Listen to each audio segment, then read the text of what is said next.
Hi, it's Terry Cars, and welcome to this video tutorial on how to create a special background. Today, I've got my Documented Life journal open to show you this particular spread. What we're going to try to do is recreate the background here.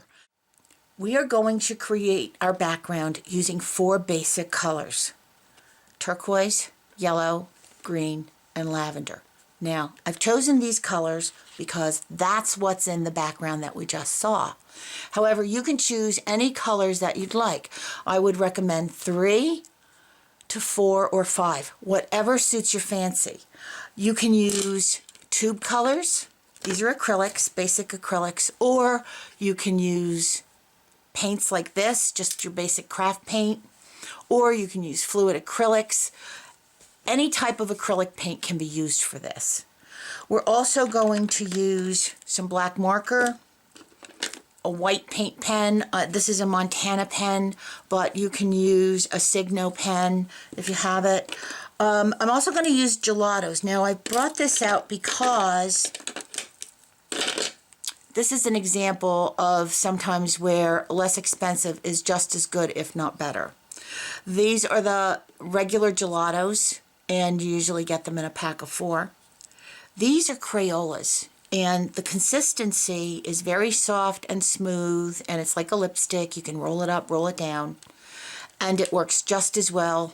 Sometimes I like it even better than the regular Gelatos. So I'm using orange, green, yellow, lavender. Again, my yellow is a Crayola yellow. I'm also using a Sharpie paint pen in orange, and I have a Sharpie fluorescent in orange. And last but not least, I've got a watercolor pencil in blue. It can be black, it can be blue. It doesn't even have to be a watercolor pencil. It can be a regular carbon pencil. And all of these supplies are going to be used to turn this white sheet of paper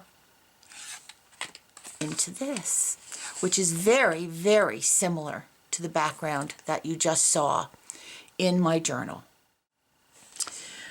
The only other thing, the additional things you'll need are some paper towels, some water, and of course, good old-fashioned baby wipes. I love the baby wipes. I use them for everything.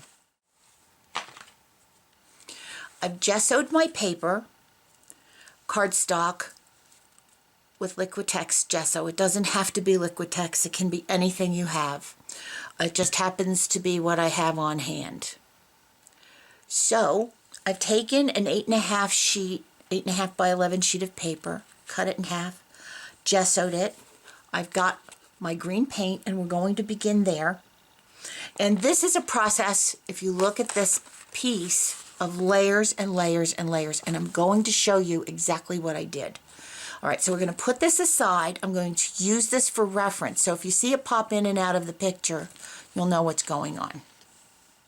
Let's begin by putting down just a little green in the center. Doesn't matter where it is, but I like to start in the middle. And if you look, again for reference, the green is going right down the middle of this piece. So that's what we're going to do. We're going to take this, and now it's starting to look a little scary, and I'm taking my green and I am blending it right down the page. Now, if you notice, there are some places where it's a little blotchy, there's a little more than others, and I'm dabbing, and I'm just getting this color down the center of the page. Now I'm going to take my yellow, and I'm going to squeeze a little here and a little there, little dots on either side of this green stripe, this green center stripe. And I've got a clean baby wipe, clean, because I want my colors to really not get muddy. You're going to pick up some green. I'm turning this baby wipe as I'm working so that I don't pick up too much, but I am going to try to blend this yellow into the green just a little bit. Here's the trick. People ask me, Terry, how do you maintain your clear colors when you work? very simply, I make sure that each successive layer is very dry, because if it's wet, it's going to get all muddy. That's where you're going to get colors that look not quite so clear. So please take the time, use a hair dryer, air dry it, use a heat gun, whatever you need to do to make sure that that base layer is nice and dry before you go forward and add more things. So I'm going to take a minute, use my dryer, and I'll be right back.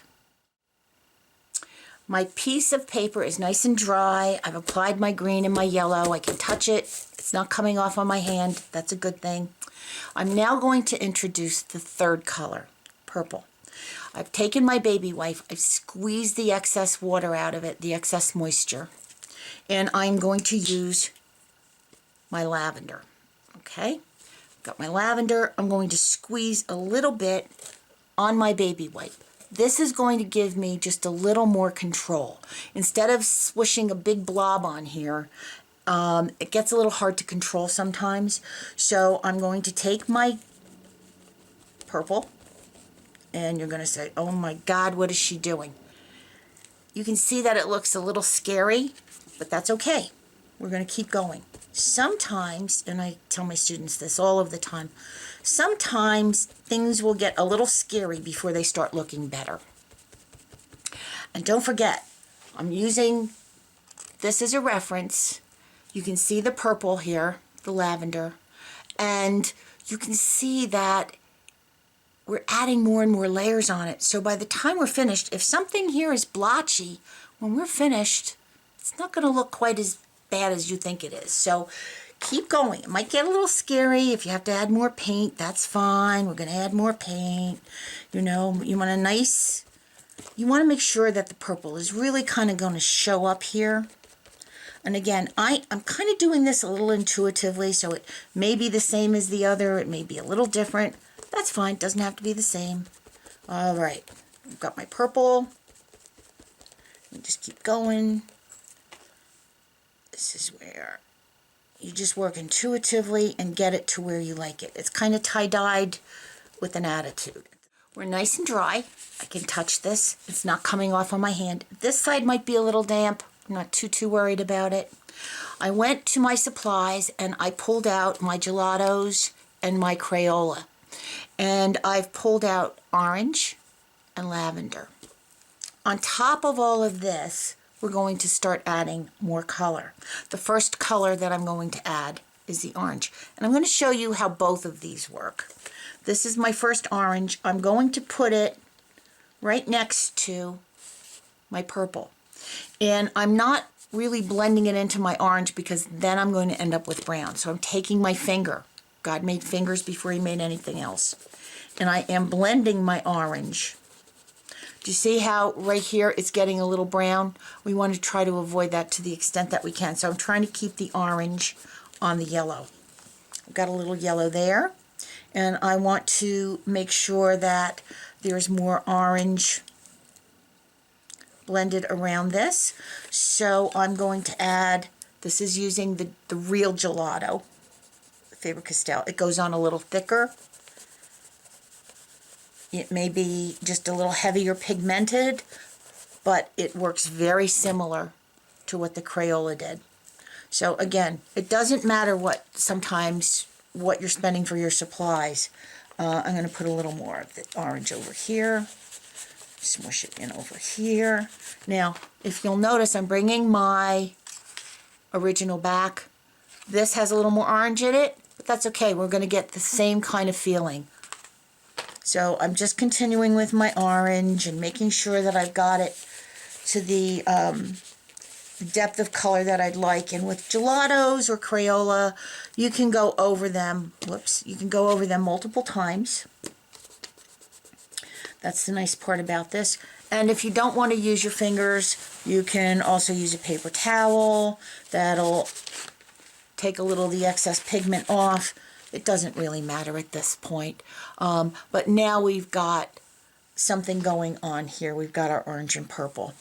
To this, I like this green, but I think I really want to intensify this green just a little more. So I'm going to take a green Crayola, one of the Twistables, and I am just going to add a little more green randomly. And I mean, did you notice? I mean, I'm not fussing here. This is just going on like, oh yeah, okay, you know, it's all cool. All right, and I'm just intensifying this color. Now, see what I did? I rubbed it with my fingers. But I'm not really crazy about this because it's so dense. So I'm taking a baby wipe and I am smushing. You know, if you've watched my videos before, you know that's one of my official terms. I've picked up some of the pigment. I'm turning this around. I am adding and subtracting and blending. And now I'm happy with what this looks like. I've got a round brush, my turquoise paint. I put a little bit into a cup, and I did put a few drops of water in here so the consistency was a little easier for me to deal with. I've got my water, and I'm dipping my round brush. To see, this is where the lovely background paper comes in. I dipped my brush into the paint, and if you'll notice, I have quite a few polka dots on this, so we are doing polka dots. That is our next step, turquoise polka dots. And I'm going to go around, and I am making kind of funky circles. I'm not too worried. Some people would like to say they're organic. I like to start with the larger ones. And if you get a little bleed through with this, if your gelato or some of the underpaint starts to lift, do not worry about it. And I'll show you how to remedy that. All right, so we're getting circles. We're doing our polka dots. If you notice, I am one sweep this way, one sweep that way. I happen to believe that you should invest in decent brushes and take good care of them, and they're your friends. So if you have a brush with a nice round edge and it's nice and springy, it will allow you to do a lot of different things, and it will be very it will be very forgiving. So again, we are just adding big dots, little dots. If you feel that you want to turn your paper around a little bit, by all means do that. I will show you how we make these relatively seamless with color so that there's nothing underneath. See how easy this is? This is fun. Taking my turquoise paint, and I'm going over these polka dots one more time with my turquoise paint to kind of make them a little more circular if that's possible. And I'll show you on this one because you can really see on this particular circle. There we go. That there, it's kind of streaky. So I am taking my paint and I am going over this, the turquoise paint over the turquoise paint, and it will hide all of the streaks. Did you see that? We'll do it again. You can see on this particular polka dot there's a nice big old streak in there. I am taking my fresh paint because this is dried now. That first layer is dry. It's going to give me a nice finish when I go over it with the second coat of paint. Okay, we've got our polka dots nice and dry. We've got 2 coats on them. It's beginning to look like something. You can leave this right where it is, or you can add more. What I'm going to do is I am taking a smaller round brush. You can see the tip is a lot smaller than my other. I'm dipping it in some water. If you notice, my water is clean. So I am just going to take my big circles. I'm going to start with the big ones. And then I'm just going to start adding stars, like crazy kind of stars. Like, it doesn't really matter what they look like. I start with kind of a cross idea and go through it with a star. And then I just kind of put more little spokes on it. And they're very organic looking. It's very freeform. There's nothing formal about this. I'm doing my big polka dots. That's what I'm doing, my big polka dots. Just filling them in, adding stars. Again, this is your background. If you just want to do a simple star, a smaller star, by all means, do it. You know, if you want to get crazy, a little crazy like me, hey, why not? See, now the paint got a little blotchy there. I'm not worried about it. I really kind of like it. I want it to look like it's kind of organic and crazy. Okay, and now, again, if I like, I can go back. Now this paint is drying a little bit. I can just kind of go over this just a little bit and make sure that some of the spokes on the star are nice and bright. So now I've got a marker. This happens to be a Copic marker, and it's a green one. And I don't want this side, although I could use the chiseled side. I like using the brush marker side. So if you have brush markers of any kind, or you've got Prismacolor markers, by all means, break them out. This is the time to use them. I'm using green, the same color we use down the center, because this will give us continuity. And what I'm going to do is, it's going to look like, holy cow, what the heck is she doing? I am circling my polka dots. And they look like little, they kind of look like little planets at this point. Just going around and around and around and around. And every once in a while, especially if I hit the gelato, I may pick up some of that color on my marker. And I want to get rid of that. I want to keep it clean. Again, we're keeping things clean. So I'm going over and around. Especially with the purple, for some reason, it picks up the lavender. And see, I went off the page a little bit. Am I concerned? Not really. I'm turning, and I'm going to do that. And we'll do some here, and a little here. See, some got on this polka dot. I'm not worried about it. It's all going to work out. Just quick. We're going on to our next step. I'm done with my Copic marker. I've circled everything. Now what we're going to do, I look at this and I see these white dots. So we're going to add the white circles. I am adding my circles. I am using a Montana marker in ultrafine. It may skip sometimes. I'm not worried about it. I am doing large circles and small circles.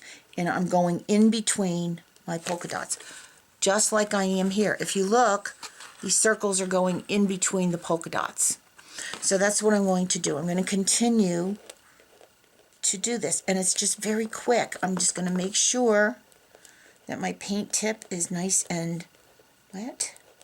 And if it skips a little bit, that's fine. I can always go over it. If I want to do dots, why not? Who says that I have to stick to circles? I kind of like the dots. And if you'll notice, the next thing that we need to do is add these tiny little black crosses. They're all over everywhere. And it's very simple. We're just taking our black marker. It can be anything. It can be a Sharpie. It can be a Prismacolor. It can be whatever you want it to be, as long as it'll make a little black cross. And we are adding little black crosses. And I'm going over the dots, if you'll notice, over the dots. And I'm making some big crosses, and sometimes it gets a little sticky, so I just go to the side of my paper and do a little doodle. And that kind of clears the tip a little bit from all of the media that we've already got on here. And immediately, you can see this is giving this so much more character. So now we're going to take our orange fluorescent pen, and it's a Sharpie, and make sure it's nice and shaken up. And if you'll notice, There are a lot of little dots on this, and you know, really when you look at it, you just say, wow, look at that, what gives it the sparkle? And I think it's the fluorescent paint. And I shook this up, and we are going to pounce this a little bit and get the tip going. And now I'm going to go crazy. Do you see? I see some of these are blotching. Oh, I like that. I really like that. And I am going up the center first. This is giving this great consistency. If you notice, I'm taking it right up almost and off the edge up here. So I've got a nice line of these orange fluorescent dots going right through the center. Now be careful because obviously they're still wet, so I'm going to add more down here. And they're kind of in clusters, and yes, I am doing orange over orange. Some of them may appear to be spattered. I like that. If you notice, I'm holding this down. And again, this is only on a half sheet of an 8.5 by 11 paper. It's about 5 by 8. I'm turning this around so I don't stick my fingers in this and smear things. Again, I've got some nice big blobs and some smaller dots. And, oh God, look at that sparkle. Love it. Love it, love it, love it. All right, add just a couple more. I get a little crazy. I like to be generous. Everything is nice and dry, or as dry as I can make it at this particular point in time. And it really is looking a lot like this, except for some white circles. What I did was I found this, I saved this. This is actually recycled from some of the plug-in air fresheners, and they come with these neat little tops. And I actually like the size of this circle, so it doesn't have to be this tool. It can be anything that will make a circle. All you need is the lid that is circular and the paint, and I'm lightly dipping it into the paint that I used to make the stars. I'm taking off a little excess on my back paper, and now look at this. I'm stamping, and I am stamping circles all over my completed background. I am going over the polka dots. I'm turning this around. I'm not afraid to dip in and take some excess off. And I'm letting my eye guide me. You might say, well, geez, Terry, how do you know how many circles or whatever? I look at this until it pleases me. Everything is nice and dry, and I am coming back. I've got my blue watercolor pencil. It doesn't have to be a watercolor pencil. It can be a Prismacolor pencil. It can be any kind of colored pencil. Derwent, doesn't matter. I just grab my colored pencil, and I am going to take my polka dots. And if you look very closely, you can really kind of see the circle a little bit. There's like an orbit around, I like to call it like an orbit around an orbit. It does look like little planets here. But I took my pencil and just circled quickly, like so, at least 5 times, sometimes, 6, sometimes more, around first my bigger polka dots with the stars. And if you notice, I've kind of stayed inside the edge on this. That's absolutely fine. I'm going to turn this around. If you notice some of my paint got on here, I'm just going to take my pencil and clean it off on my background paper. And I'm going to keep making my circles and half circles and really define these dots. And now that we finished with the pencil, this is where we are. Voila, that's what we've done.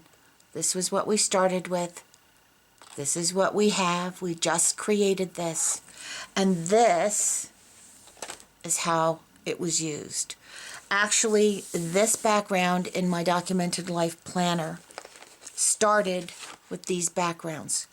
And what I did was I added neon polka dots. And to the neon paint, I circled in black with a black marker and then put in white polka dots.